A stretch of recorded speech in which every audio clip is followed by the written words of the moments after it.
अये सुनने वाले, किस्सा सुनने के लिए सिर्फ कान का खुला होना काफ़ी नहीं होता, दिल का नर्म होना भी ज़रूरी होता है। ये बात उस रात की है जब आसमान पर बादल थे, हवा में सर्दी थी और हम एक पुरानी हवेली के कमरे में बैठे थे। कमरे के बीच एक पीतल का चिराग जल रहा था। उसकी लौ कभी सीधी होती, कभी कांप जाती, जैसे किसी अनजानी बात से घबरा रही हो। उस चिराग के पास एक बुजुर्ग बैठे थे। ना उनका नाम पूछा गया, ना उनका शहर। लोग बस उन्हें रिवायत का हामिल कहते थे। उनकी आवाज़ भरी हुई थी, जैसे हर लफ्ज़ अपनी जगह से उठने में वक्त लेता हो। उन्होंने कहा, बेटा, दुनिया में हर झूठ अपना चेहरा छुपा लेता है, मगर सच के पास छुपने की जगह नहीं होती। और जब सच को शीशे में बंद कर दिया जाए तो वो आईना बन जाता है। फिर उन्होंने गहरी सांस ली और किस्सा शुरू किया। बहुत कदीम ज़माने में एक शहर था जिसका नाम था शहर कदामत। ये शहर पहाड़ों और सूखे दरियों के दरमियान बसा हुआ था। दूर से देखो तो लगता जैसे वक्त यहाँ रुक गया हो। सुबह के वक्त जब शहर के दरवाजे खुलते तो हवा में रोटी, मिट्टी और इत्र की मिलीजुली खुशबू फैल जाती। दुकानदार अपनी दुकानों के पर्दे उठाते, तराजू सीधी करते और सिक्के गिनकर जेब में डालते। गलियों में बच्चे नंगे पांव दौड़ते और बुजुर्ग दरवाजों के बाहर बैठकर गुजरे ज़माने याद करते। रात को जब शहर सोता तो लगता जैसे दीवारें भी सांस ले रही हैं। लोग कहते थे कि अगर तुम खामोशी में किसी पुरानी दीवार के करीब खड़े हो जाओ तो वो तुम्हें पुराने राज सुना देती है। इस शहर पर हुक्मरानी करता था सुल्तान अज़हरुल मलिक। ज़ाहिरी तौर पर वो अदल और इंसाफ का आलम बरदार था। उसके दरबार में रोशनी होती, कानून पर बात होती और मजलूम को सुना जाता। मगर शहर के लोग धीमी आवाज़ में कहते थे, सुल्तान की रोशनी आंखों को चमकाती है, मगर दिल को अंधा कर देती है। शहर कदामत के एक कोने में एक तंग सी गली थी जिसे गली शीशा कहते थे। इस गली में हमेशा शीशा टूटने की हल्की सी आवाज़ गूंजती रहती। लोग यहाँ से गुजरते हुए तेज़ कदम उठाते, जैसे ये जगह किसी पुराने राज से भरी हो। इसी गली में एक छोटा सा घर था जहाँ रहता था नईम आईनागर। नईम आम हुनरमंद नहीं था। वो जब शीशा पिघलाता तो पहले हाथ धोकर बैठता, फिर खामोशी में काम करता। न ज़्यादा बात, न ज़्यादा हंसी। लोग कहते थे कि नईम जब आईना बनाता है तो अपनी सांस भी गिन कर लेता है। उसका बेटा इलियास बचपन से ही दूसरों से मुख्तलिफ था।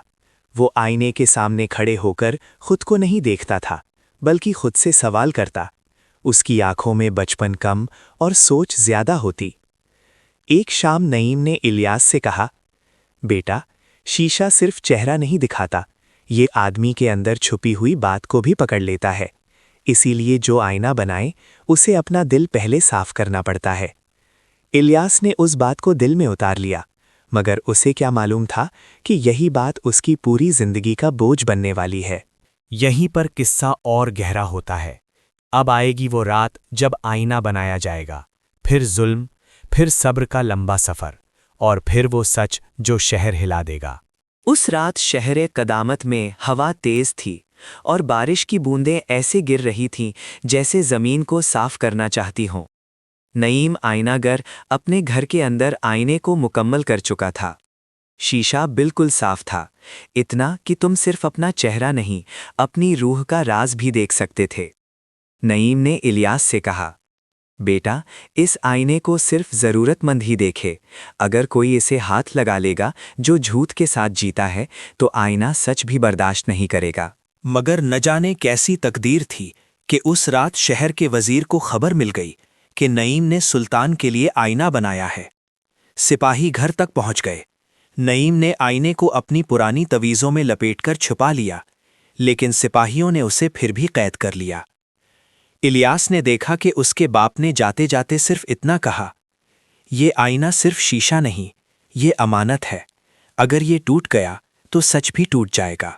अगली सुबह शहर कदामत में ऐलान हुआ, नईम आईनागर ने बगावत की है, जो इसे छपाए उसका अंजाम भी साफ होगा। और शाम तक नईम का कत्ल शहर के बाहर लटक गया। इलियास की दुनिया अंधेरी हो गई। इलियास ने शहर छोड़ दिया। पहली बार उसने दुनिया के बाहर की खुली जमीन देखी। रेगिस्तान, काफिले, धूप और ठंडी रात, सब ने उसे तोड़ा मगर खत्म नहीं किया। सफर में इलियास ने बहुत कुछ देखा। एक शहर जहां लोग अपनी आवाज बेच देते थे और अमीर हो जाते। एक जंगल जहां रात को जानवर भी छुप के रहते और सिर्फ शिकार की चीख गूंजती। एक नदी जहां लोग अपना दर्द भीग कर बेच देते थे। और हर जगह इलियास ने अपनी आंखों की कुव्वत से आईने बनाए। मगर वो आईना जो बाप ने बनाया था अभी तैयार नहीं हुआ। उस सफर के दौरान उसकी मुलाकात हुई बीबी सकीना से, एक बुजुर्ग सूफिया औरत। उसकी आंखें इतनी गहरी थीं कि इलियास के अंदर का हर राज समझ जातीं। बीबी सकीना ने कहा, बेटा, तू सिर्फ शीशा नहीं बनाता, तू राज खोल रहा है। लेकिन याद रख, जो सच देख लेता है वो कभी पहले जैसा नहीं रहता। बरसों के बाद इलियास वापस शहर कदामत आया। शहर में अब जुल्म और झूठ का साया गहरा था। लोग डर के मारे छुप गए, बाजार खामोश और मीनार अंधेरों में गुम थे।